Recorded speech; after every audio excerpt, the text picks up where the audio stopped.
Salut à tous, on se retrouve pour l'épisode 2349 du Zap Image. On commence aujourd'hui en ce dimanche 28 mai avec des anniversaires, il y en a pas mal aujourd'hui. Tout d'abord c'est Lacazette, il fête aujourd'hui ses 32 ans, Alexandre Lacazette, bon anniversaire à lui. Il y a aussi Phil Foden, il fête aujourd'hui ses 23 ans, ce jeune joueur de Manchester City qui a quand même remporté là il y a quelques jours la 5e fois dans sa carrière le championnat anglais à seulement 23 ans. Je ne sais pas si vous vous rendez compte, c'est fou ce que réalise Phil Foden. Donc il y a aussi du côté de City, John Stone, il fête aujourd'hui ses 29 ans. Même Kyle Walker, il fête aujourd'hui ses 33 ans, le défenseur droit anglais. Et il y a aussi par exemple Facundo Medina, le défenseur lensois, le défenseur argentin, il fête aujourd'hui ses 24 ans. On va parler maintenant du multiplex de la Ligue 1 qui avait lieu hier soir. C'était pour le compte de la 37e et avant-dernière journée de la Ligue 1. Et on commence tout d'abord avec le Paris Saint-Germain qui se déplaçait du côté de la Méno. Score final un partout et on le savait que le PSG leur suffisait juste d'un point pour être sacré champion de France, chose faite hier. Ils ont pris un point, donc Messi a été buteur côté Paris Saint-Germain, donc ça a été un PSG comme souvent brouillon. Regardez, il y a eu plus de tirs côté strasbourgeois, mais le PSG arrache, on va dire, ce match nul et surtout bien sûr c'est un point c'est tout et un point. Grâce à ce point, le PSG est sacré champion de France. Donc la une du journal L'équipe aujourd'hui, Palme d'Or. Donc avec un 11e titre de champion de France, Paris est désormais le club le plus titré de l'histoire. Le PSG aura été en tête durant toute la saison, c'est fou. Donc voilà, le Paris Saint-Germain, 11 titres de champion de France, 86, 94, après il y a eu 2013, 2014, 2015, 2016, 2018, 2019, 2020, 2022 et 2023. C'est l'équipe la plus titrée du côté de la France, en gros, parce qu'avant le PSG était ex-aequo avec Saint-Etienne et avec ce nouveau titre de champion de France, le PSG 11, Ligue 1 remporté, l'AS Saint-Etienne 10. Ligue 1 ou Division 1 remporté. Après il y a l'OM avec 9 titres de Ligue 1, Nantes 8, Monaco 8 et Lyon 7. Donc voilà, félicitations au PSG, c'est un record tout simplement du côté du championnat français. Et toujours avec Paris, je l'ai dit les gars, ils sont premiers leader de la Ligue 1 depuis la première journée. Le PSG n'est jamais descendu de la première place de Ligue 1 depuis la première journée. Souvenez-vous, ils avaient gagné contre Clermont, le match qu'ils vont jouer lors de la dernière journée. La semaine prochaine, ils avaient gagné 5-0, 5-1, je me souviens plus. Et ils avaient déjà été premiers, puis ils n'ont jamais lâché cette première place. Et c'était jamais arrivé tout simplement dans l'histoire de la Ligue 1 qu'une équipe soit première de la première jusqu'à la 38e et dernière journée. La story Instagram de Kylian Mbappé, 11e titre, le plus grand club de France est le Paris Saint-Germain. Mbappé, voilà, sur Instagram, il était très content, bien sûr, Kylian Mbappé. Il a mis ce petit message sur ses réseaux sociaux. On va parler de Léo Messi avec ce nouveau championnat remporté. C'est quand même le 12e championnat remporté par Léo Messi. Donc il en a remporté beaucoup avec le FC Barcelone, 10 Liga remportées avec le Barça et 2 Ligue 1, ce qui fait 12 championnats. Le même niveau que Thomas Müller, lui qui en a remporté 12 avec le Bayern. Kingsley Coman qui en a remporté aussi 12 de championnats avec le PSG, avec la Juve, avec le Bayern. Et le recordman c'est Giggs qui en a remporté 13 de championnats, le joueur gallois. Donc félicitations à Messi qui revient sur Coman et Thomas Müller. Et Messi avec ce nouveau trophée, donc il revient aussi sur Daniel Vest. Daniel Vest est le joueur le plus titré de l'histoire du football avec 43 trophées. Et Messi avec ce nouveau trophée, 43 trophées également en carrière. Donc félicitations à ces deux-là. Et on peut toujours avec Messi, on peut voir son immense palmarès. Voilà, bon, je ne vais pas tout citer, il y a beaucoup de Liga, il y a beaucoup de Super Coupe d'Espagne, il y a beaucoup de Ligue des Champions, 4 LDC. Pour Léo Messi, il y a les JO, il y a la Coupe du Monde, il y a la Copa América. En tout, ça fait 43 trophées pour Lionel Messi. Le prochain trophée qu'il remportera, il deviendra le joueur le plus titré de l'histoire du football. Toujours avec lui, donc il nous réalise quand même une magnifique saison. Léo Messi, c'est vrai qu'il a été beaucoup critiqué cette saison, sifflé, des fois peut-être même insulté par les supporters parisiens, mais voilà, cette saison en Ligue 1, les stats sont là. Ça ment pas les stats, c'est 16 buts et 16 passes décisives. C'est le double 16 quand même pour Léo Messi qui nous réalise une énorme saison avec des stats comme ça. Il mérite tout simplement de remporter le prix du meilleur joueur de la Ligue 1 cette saison. Toujours avec lui, donc avec son but hier, c'est lui qui a inscrit un but sur une passe D de Kylian Mbappé. Donc record, Léo Messi devient le meilleur buteur de l'histoire des 5 grands championnats européens avec 496 buts. Il dépasse ainsi Cristiano Ronaldo. Ronaldo était à 495 buts en termes de meilleur buteur dans les gros championnats en Europe. Vous savez, le top 5. Et du coup, Messi avec ce nouveau but, 496. Et du coup, Messi dépasse Cristiano Ronaldo. C'est fou cette stat. Donc il est quasiment à 500 buts comme dans les grands championnats. Donc beaucoup, bien sûr, avec le Barça. Pas mal aussi avec le PSG, donc voilà, c'est fou ce que réalise la Pulga. Neymar qui est blessé depuis pas mal de temps, mais bien sûr il a regardé le match J'ai lu à la télé, et sur Instagram, il a mis numéro 1 de la France, une de plus pour papa. Voilà ce qu'il a pu mettre sur sa story Instagram. Neymar, bien sûr, qui est très content de cette Ligue 1 remportée. N'oubliez pas qu'il a été très important, surtout en première partie de saison avant la Coupe du Monde, où ça a été le meilleur joueur du PSG et de loin. Vraiment, c'est lui qui portait le PSG en tout début de saison. Après, ça a été plus compliqué après la Coupe du Monde, puis après, il y a eu la blessure, tout ça. Mais bien sûr, Neymar a été un joueur important pour Paris. Hugo Ekitike sur Instagram, un champion, mon frère. Hugo Ekitike, bien sûr, très content de cette Ligue 1 remportée. Christophe Galtier en conférence de presse, il a dit oui, je mérite de rester au Paris Saint-Germain, nous sommes champions de France, nous avons gagné le trophée des champions, les saisons catastrophiques au PSG c'est quand on n'est pas champion, donc voilà, pour lui il dit qu'en gros il mérite d'être encore entraîneur du Paris Saint-Germain saison prochaine, même si on sait que voilà, il devrait être licencié en fin de saison, un nouveau coach devrait arriver du côté du banc parisien. Et l'adversaire du PSG c'est Strasbourg, et aussi c'est un très bon point pris, parce qu'avec ce point, c'est officiel, Strasbourg est officiellement maintenu en Ligue 1, il leur manquait plus qu'un point, et du coup ils ont obtenu ce point hier. Et du coup, ils joueront une saison de plus du côté de la Ligue 1. Et Antonetti, donc le coach de Strasbourg, il a dit le maintien, ça use, ça épuise. Vous ne pouvez pas imaginer les nuits blanches, c'est de lourdes responsabilités quand un club descend. Il y a un fort impact, mais toujours avec Antonetti. Je dis merci à Marc Keller, donc le président en gros de cette équipe de Strasbourg, de lui avoir fait confiance. Merci aux joueurs d'avoir adhéré. Et je dis merci à ce public. J'ai été très bien accueilli du côté de Strasbourg. Et on verra s'il va continuer du côté de Strasbourg pour la saison prochaine qui sera de nouveau en Ligue 1. Et pour finir avec ce match PSG Strasbourg, donc magnifique hommage à Dimitri Liénard qui va quitter Strasbourg à l'issue de la saison. Il y avait une longue banderole pour lui, c'était marqué donc une décennie à honorer nos couleurs, merci Dim. Donc Dimitri Liénard qui quitte cette équipe de Strasbourg en fin de saison, il est en fin de contrat.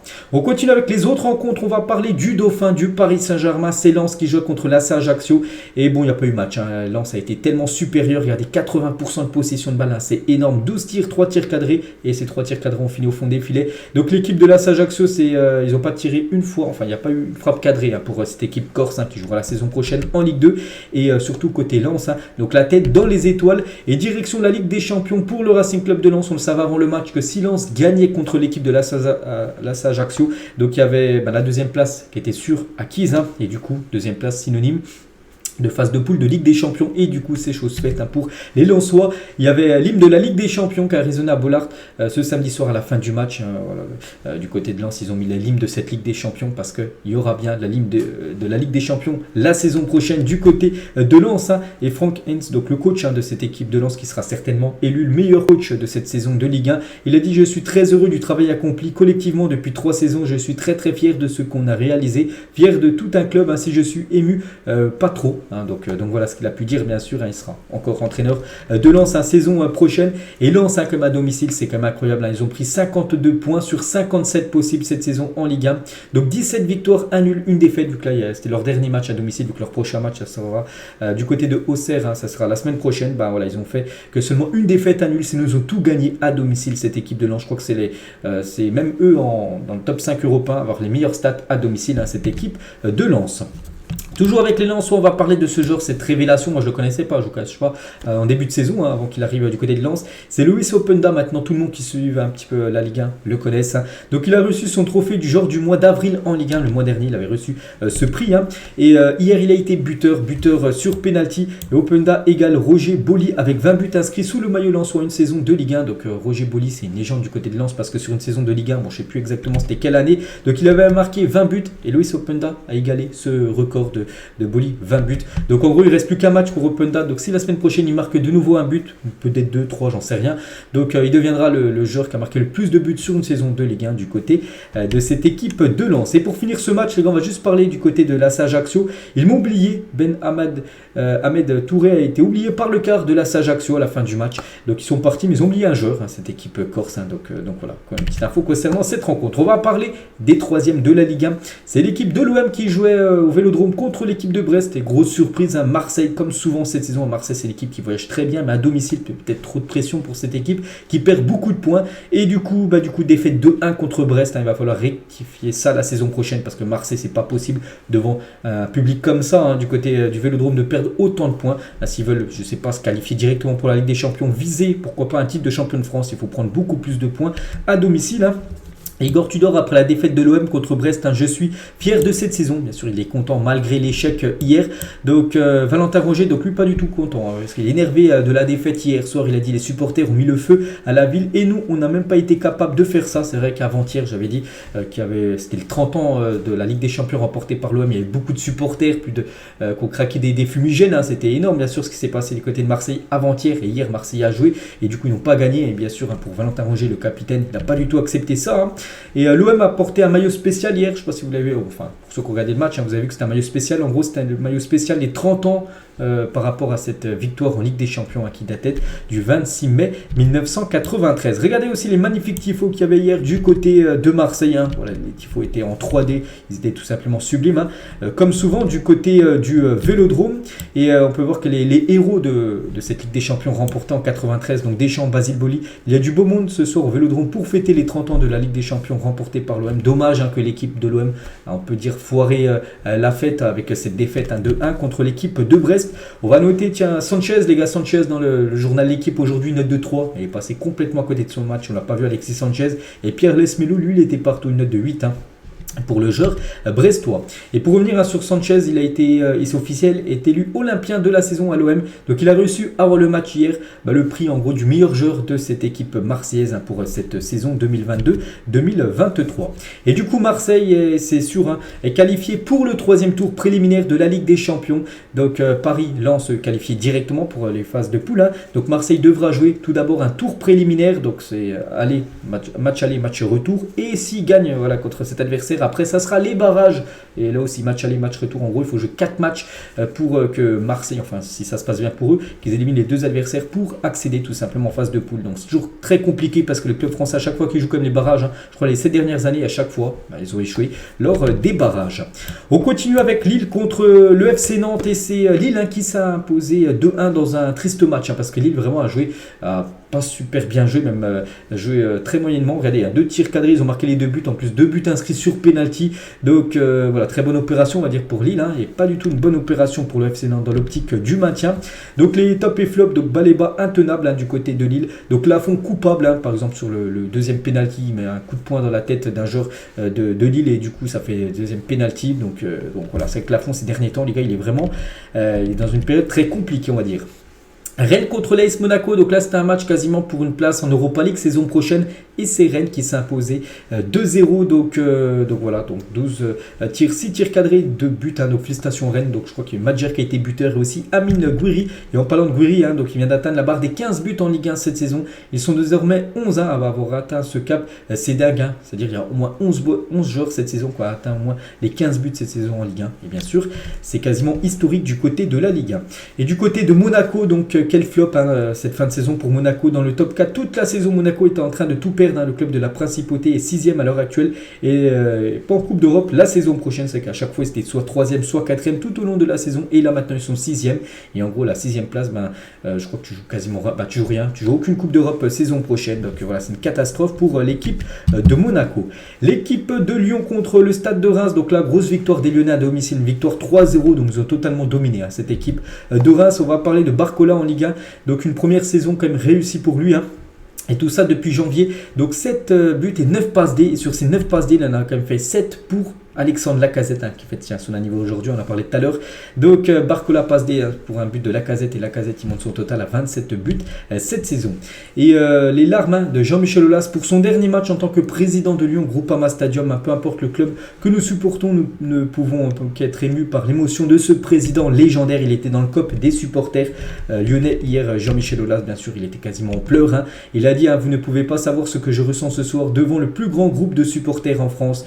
Donc voilà, bien sûr, le magnifique hommage par rapport à Jean-Michel Aulas. N'oubliez pas qu'il a été licencié par John Textor il y a quelques semaines. Et toujours du côté de Lyon, on va juste parler d'Oussem Aouar qui est en fin de contrat là, dans 1 mois et 2 jours exactement, 30 juin prochain. Donc il est entré en jeu, c'est à la 65e minute de jeu, donc il ne restera pas à Lyon. Et en gros, il est rentré sous les sifflets du côté de Lyon. Pourtant, Lyon menait déjà 2-0, et en plus, il joue avec un joueur en plus. Donc il a eu des sifflets, donc il quittera bien cette équipe de Lyon. Il devra aller du côté de la Serie A, Oussem Aouar. On continue avec Clermont contre l'équipe de Lorient. C'est Clermont qui s'est imposé 2-0 et magnifique saison quand même pour l'équipe de Clermont. Donc Clermont est assuré de terminer dans la première partie de tableau de Ligue 1 à l'issue de la saison. Je ne sais pas si vous vous rendez compte, l'objectif c'était le maintien. N'oubliez pas la première journée, ils avaient pris un 5-0 contre le PSG. On s'est dit voilà, c'est très compliqué pour eux. Et non les gars, ils vont finir quand même dans la première partie du tableau de la Ligue 1. Donc incroyable ce qu'a fait Pascal Gastien avec l'avant-dernier budget de la Ligue 1. Incroyable cette équipe de Clermont.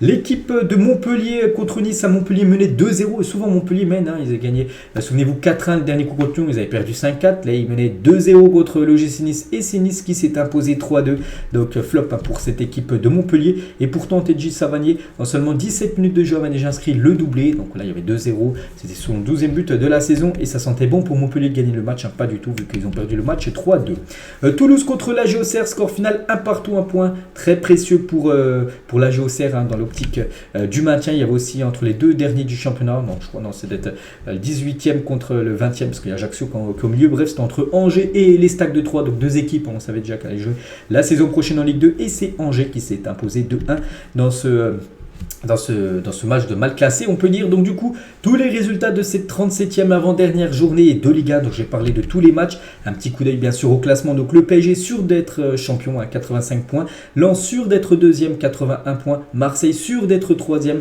à 73 points. C'est vrai que là le podium est déjà défini, ça bougera plus. Après ça peut bouger pour la 4e place, 66 points pour Lille, 65 pour Rennes, 65 pour Monaco, 62 pour l'équipe de Lyon. Bon, Lyon ça va être compliqué mais ils peuvent arracher une place européenne, peut-être l'Europa Conference League où il y a beaucoup de suspense. C'est pour le maintien entre l'équipe de Nantes et la Auxerre. Ça devrait se jouer entre ces deux équipes là, oui c'est sûr, vu que Strasbourg 40 points, ils peuvent plus se faire revenir, donc avantage à la Auxerre parce qu'ils ont 2 points de plus sur l'équipe du FC Nantes avant la dernière journée du championnat qui aura lieu samedi prochain. Le classement des meilleurs buteurs, donc Mbappé qui n'a pas été buteur, plutôt passeur dès hier, donc il bouge pas, toujours meilleur buteur 28, Lacazette qui a inscrit un but hier, donc 27, donc ça aussi ça va être un gros suspense, c'est un gros duel pour l'ultime journée semaine prochaine. Et la semaine prochaine, voilà pour savoir le programme, donc où il y a beaucoup d'enjeux. Donc Auxerre et Nantes, j'ai dit il y a 2 points d'écart, donc Auxerre recevra l'équipe de Lens, quand même deuxième, et Lens voilà déjà sûr d'être deuxième, peut-être ils joueront peut-être un peu moins, on ne sait pas.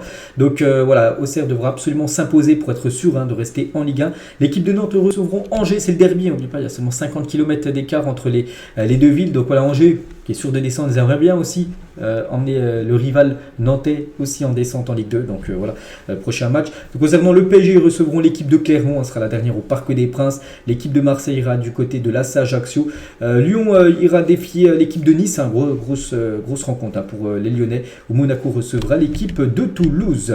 Donc voilà ce qu'il va dire bien sûr sur la Ligue 1. On va parler d'un autre championnat aussi, là c'était hier la dernière journée, c'est le championnat allemand et voilà, on commence avec du coup le champion, le Bayern. C'est pas Dortmund, ils ont fait n'importe quoi hier, c'est fou. Le Bayern du coup gagne son match 2-1. Le Bayern devait gagner en espérant un faux pas de Dortmund, et Dortmund a fait le faux pas, on en parlera tout à l'heure. Donc nous on commence bien sûr avec le leader du coup. Donc le Bayern s'est imposé 2-1 contre Cologne, donc Kingsley Coman buteur en tout début de match, Lubjitic qui a égalisé à la 81e minute, donc en gros c'était pas du tout bon pour le Bayern parce qu'il fallait absolument gagner.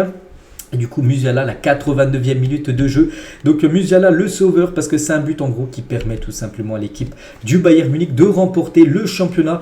Donc Musiala a marqué le but qui a conduit le Bayern à un autre titre de Bundesliga. Il a remporté la Ligue 4 fois, la Bundesliga 4 fois alors qu'il n'a toujours pas 20 ans. C'est fou, déjà 4 Bundesliga pour le jeune Jamal Musiala, donc voilà, c'est fou, pépite. En plus il marque un but magnifique, je sais pas si vous l'avez vu, grosse frappe qui longe le sol, mais voilà elle est tellement bien placée que le gardien adverse ne peut rien faire, et surtout il n'a pas commencé titulaire, il est entré en jeu à la 85e minute de jeu et 4 minutes après, parce que le Bayern devait absolument marquer ce deuxième but, là c'est lui qui offre le titre avec son but du 2-1, incroyable Jamal Musiala. Et cette saison, ce jeune homme de 20 ans, donc c'est 16 buts et 16 passes D, donc d'ailleurs j'ai dit qu'il a 19 ans, non il a 20 ans, mais bon, il est très très jeune, bref, donc déjà 16 buts et 16 passes D cette saison, je ne sais pas si vous vous rendez compte les gars, c'est quand même des stats énormes pour certainement le genre le plus prometteur on va dire du côté du Bayern, et du coup avec ce but de Jamal Musiala. Du coup, ça fait un nouveau titre de champion pour le Bayern Munich et c'est quand même la 11e saison consécutive que le Bayern Munich remporte le championnat. C'est vrai que cette saison, en plus, ça a été une saison très compliquée et vraiment,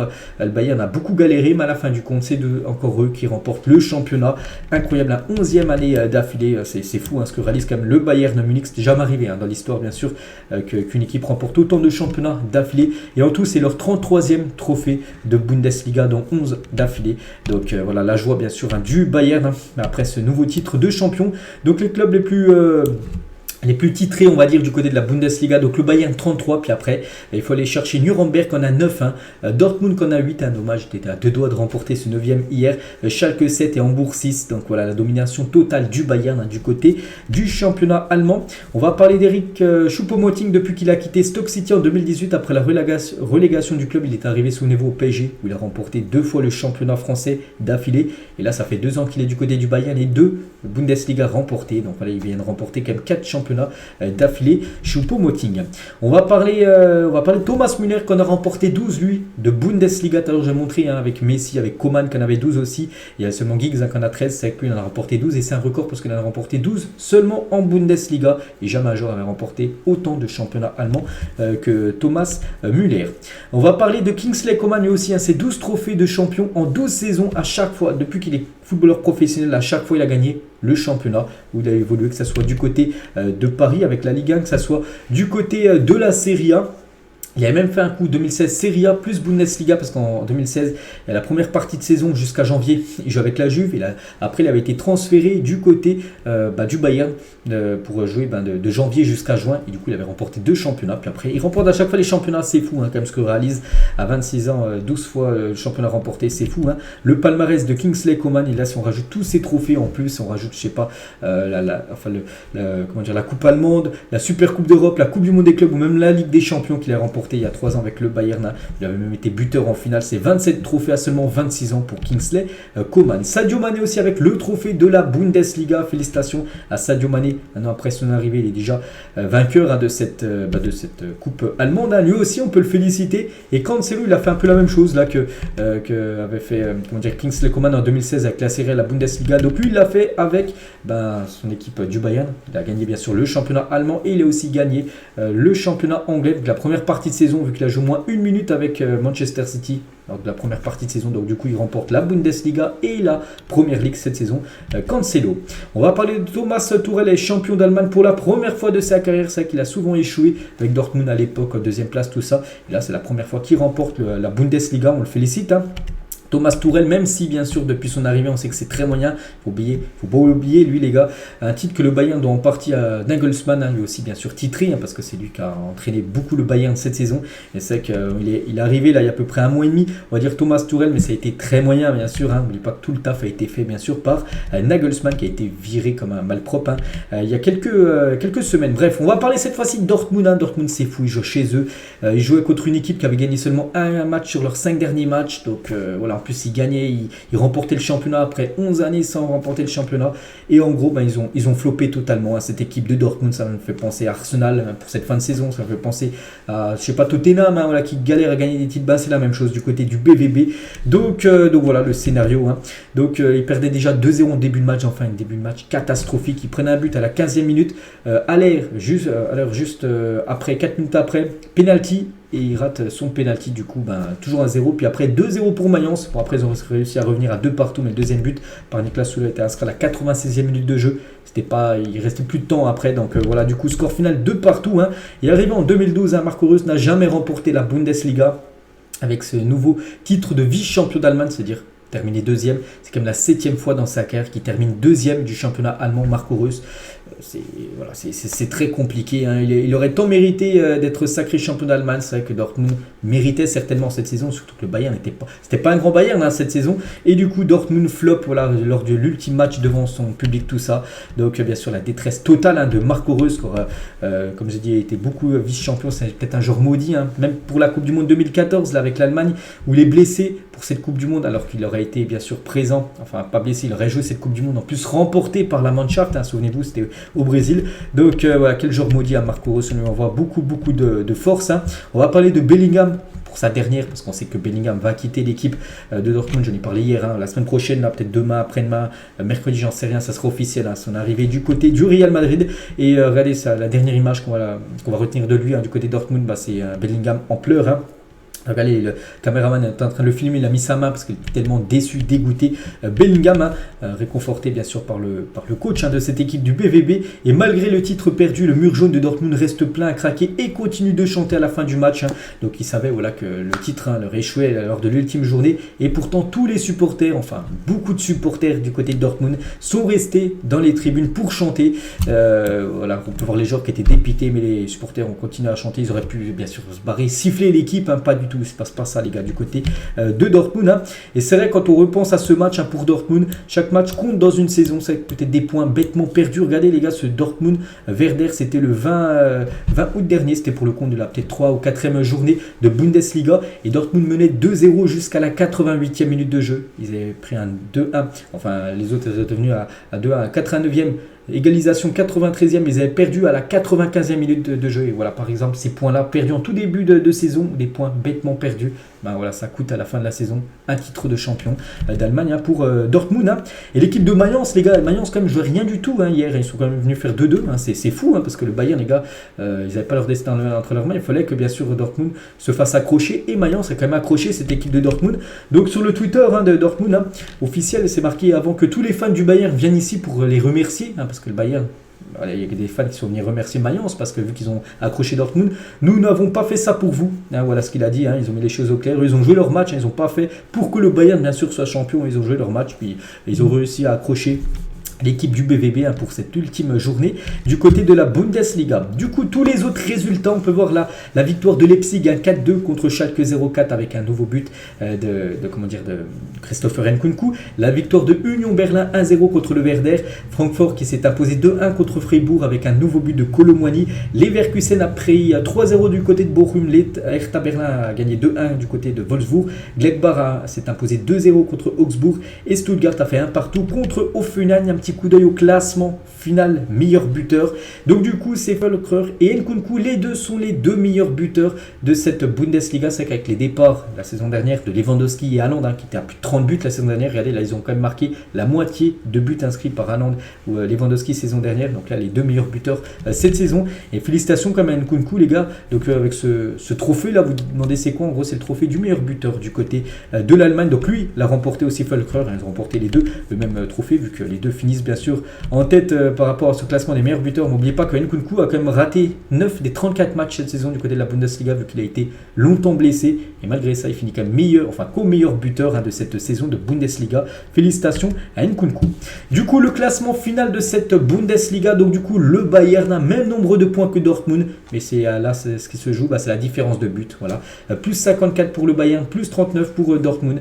Donc voilà, Dortmund a floppé lors de l'ultime journée. Donc Leipzig 3e, Union Berlin 4e. Hein. On peut voir les deux derniers, Schalke et Hertha Berlin.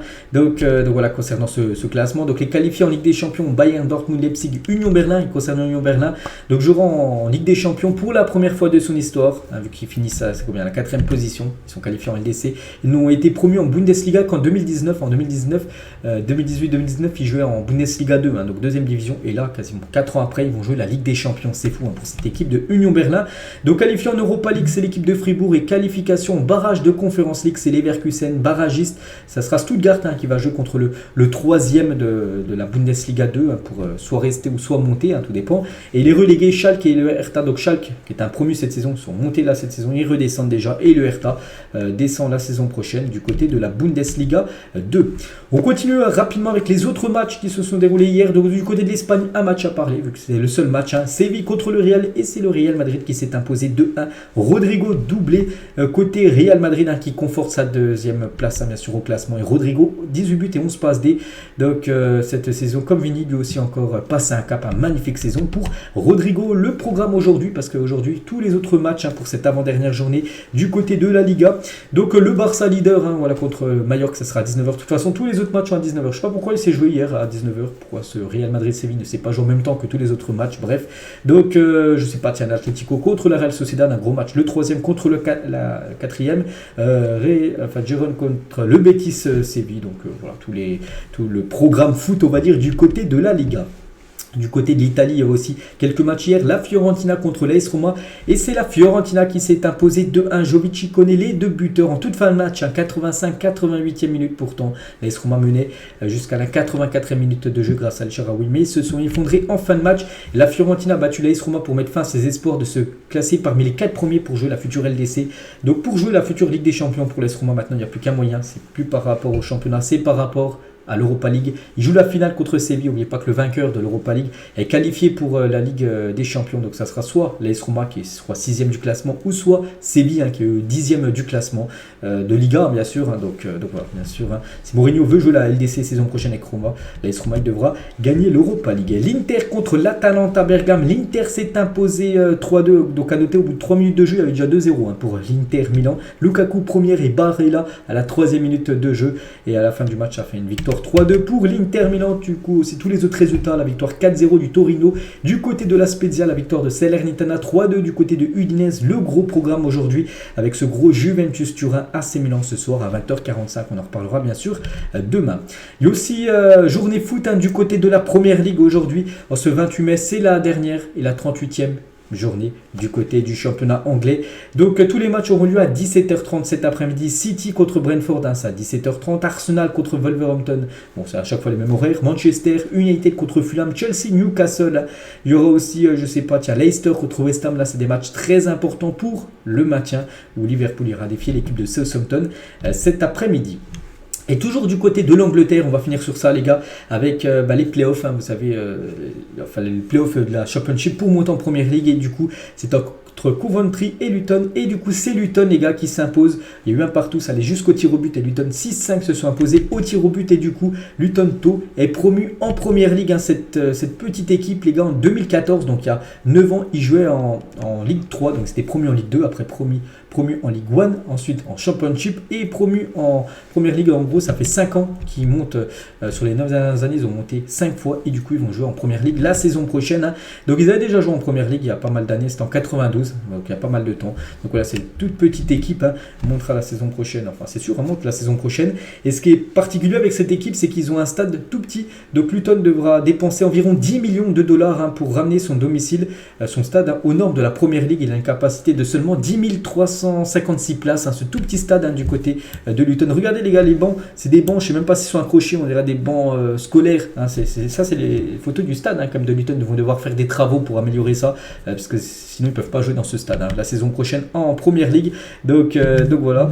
Et regardez juste l'entrée pour rentrer dans les tribunes. On a l'impression que c'est chez quelqu'un, mais non les gars, là si vous entrez, c'est pour accéder aux tribunes de ce stade. Et ce stade accueillera par exemple Manchester United, Manchester City, Liverpool, même Chelsea la saison prochaine pour la saison de Première Ligue. Et du coup les 3 promus, donc il y a Burnley, voilà, on savait déjà depuis longtemps. Il y a aussi Sheffield et du coup Luton Town. Donc voilà, ces 3 équipes joueront en Première Ligue saison prochaine. Et on finit bien évidemment sur ça. J'espère que ça vous a plu les gars, cet épisode. Donc on se retrouve cet après-midi pour l'After Zap Image et demain encore beaucoup d'autres infos à vous donner. Les bonnes journées à vous et à demain.